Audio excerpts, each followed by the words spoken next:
فاسألوا أهل الذكر إن كنتم لا تعلمون.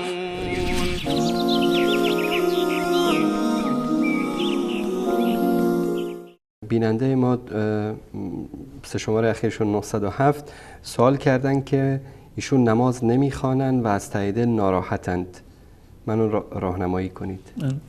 این رو هر مسلمانی میدونه که نماز یکی از ارکان اسلام هست. یعنی در حدیثی که عبدالله بن عمر رضی الله تعالی عنه میفرمایند بنی الاسلام علی خمس شهادت الله اله الا الله. اسلام 5 استوانه و 5 ستون داره. یکی از اونها اولینشون شهادت دادن به وحدانیت الله و رسالت رسول الله صلی الله علیه و سلم هست و بعد از آن 4 رکن عبادی دارد، نماز و زکات و روزه و حج، که اینها ارکان اسلام هستند. و درباره ارکان اسلام هیچ رکنی از این ارکان عبادی اسلام درباره اون به اندازه‌ای که برای نماز تأکید شده برای بقیه تأکید نشده.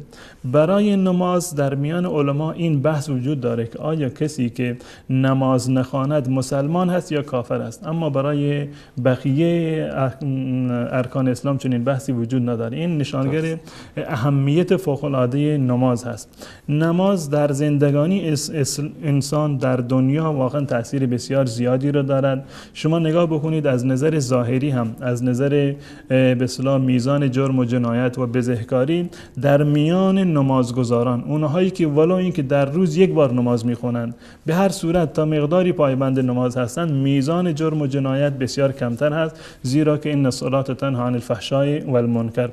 و از نظر حکمی که به اصطلاح شرعی هست و بسیار از روایات ما داریم که رسول الله صلی الله علیه و آله فرمودند که تفاوت در میان مسلمان و در میان کافر همین در واقع نماز هست. یعنی مرز بین کفر و در واقع ایمان هست. و از جهان آخرت هم اگر ما نگاه بکنیم میبینیم که اولین پرسشی که در روز قیامت در حقوق الله میشه این درباره به اصطلاح نماز هست. این دو جنبه داره.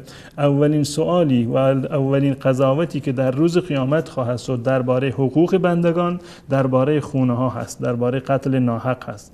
اما اولین سوال و اولین موردی که انسان بازجویی خواهد شد درباره حقوق الله این درباره نماز است. اگر انسانی نمازش کامل بود، درست در وقت نماز خوانده بود و در هر وقت و در هر روز نمازش رو خونده بود، بقیه اعمالش رو صرف نظر میکنند و به اون میبخشند، فقط به خاطر اینکه نمازش نماز کاملی بوده.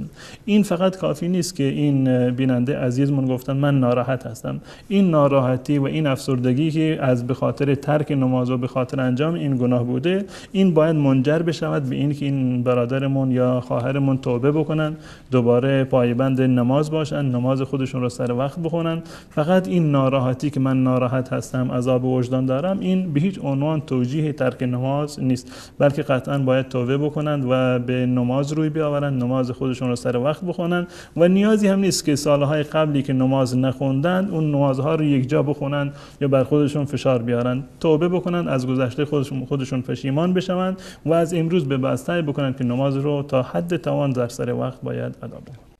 فاسألوا أهل الذكر إن كنتم لا تعلمون.